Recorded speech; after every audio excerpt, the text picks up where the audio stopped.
निर्गमन अध्याय 22 क्षतिपूर्ति संबंधी नियम।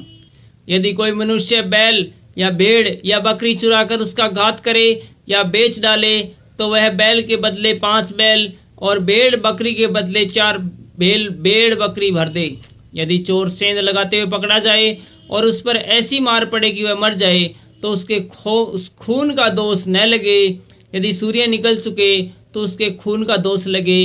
अवश्य है कि वह हानि भर दे, और यदि उसके पास कुछ न हो तो वह चोरी के कारण बेच दिया जाए।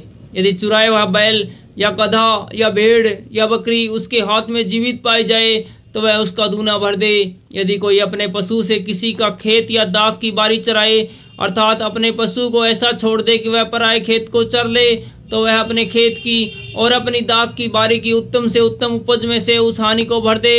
यदि कोई आग जलाए और वह कांटों में लग जाए और फूलों के ढेर या अनाज या खड़ा खेत जल जाए तो जिसने आग लगाई हो वह हानि को निश्चय भर दे। यदि कोई दूसरे के पास रुपए या सामग्री की धरोहर धरे और वह उसके घर से चुराई जाए, तो यदि चोर पकड़ा जाए तो दूना उसी को भर देना पड़ेगा।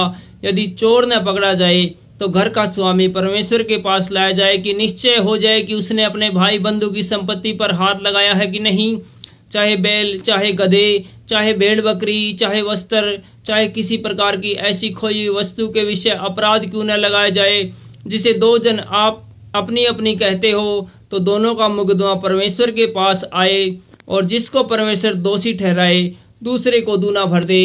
यदि कोई दूसरे को गधा या बैल या भेड़ या बकरी कोई और पशु रखने के लिए सौंपे और किसी के बिना देखे हुए मर जाए या चोट खाए या हाँक दिया जाए, तो उन दोनों के बीच यहोवा की शपथ खिलाई जाए, मैंने इसकी संपत्ति पर हाथ नहीं लगाया। तब संपत्ति का स्वामी इसको सच माने और दूसरे को उसे कुछ भी न देना होगा। यदि वह सचमुच उसके यहाँ से चुराया गया हो तो वह उसके स्वामी को उसे भर दे, और यदि वह फाड़ डाला गया हो तो वह फाड़े हुए को प्राण के लिए ले आए, तब उसे उसको भी भर देना पड़ेगा। फिर यदि कोई दूसरे से पशु मांग लाए और उसके स्वामी के संग न रहते उसको चोट लगे या वह मर जाए तो निश्चय उसकी हानि भर दे। यदि इसका स्वामी संग हो तो दूसरों को उसकी हानि न भरनी पड़े, और यदि वह भाड़े का हो तो उसकी हानि उसके भाड़े में आ गई। नैतिक और धार्मिक नियम। यदि कोई पुरुष किसी कन्या को जिसके विवाह की बात न लगी हो फुसलाकर उसके संग कुकर्म करे तो वह निश्चय इसका मोल देके उससे विवाह कर ले। परंतु यदि उसका पिता उसे देने से बिल्कुल इनकार करे तो कुकर्म करने वाला कन्याओं के मोल की रीति के अनुसार रुपया तोल दे।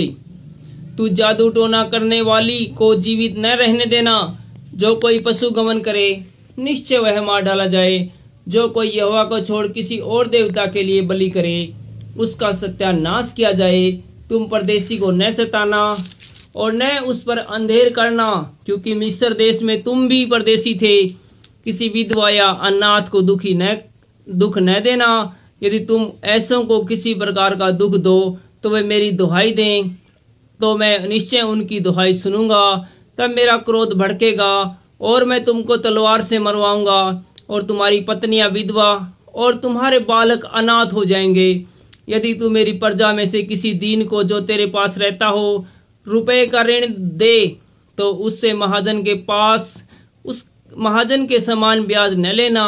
यदि तू कभी अपने भाई बंधु के वस्त्र को बंधक करके रख भी ले तो सूर्य के अस्त होने तक उसको लौटा देना, क्योंकि वह उसका ही ओढ़ना है। उसकी देह का वही अकेला वस्त्र होगा। फिर वह किसी ओढ़ कर सोएगा, और जब वह मेरी दुहाई दे तब मैं उसकी सुनूंगा, क्योंकि मैं करुणामय हूँ। परमेश्वर को श्राप न देना और न अपने लोगों के प्रधानों को श्राप देना। अपने खेती की उपज और फलों के रस में से कुछ मुझे देने में विलंब न करना। अपने बेटों में से पहलौठों को मुझे देना, वैसे ही अपनी गायें और भेड़ बकरियों के पहलौठों को भी देना। 7 दिन तक तो बच्चा अपनी माता के संग रहे, और 8वें दिन तू उसे मुझको दे देना। यदि मेरे लिए पवित्र मनुष्य बनना, इस कारण जो पशु मैदान में फाड़ा हुआ पड़ा मिले उसका मांस न खाना, उसको कुत्तों के आगे फेंक देना। Thank you.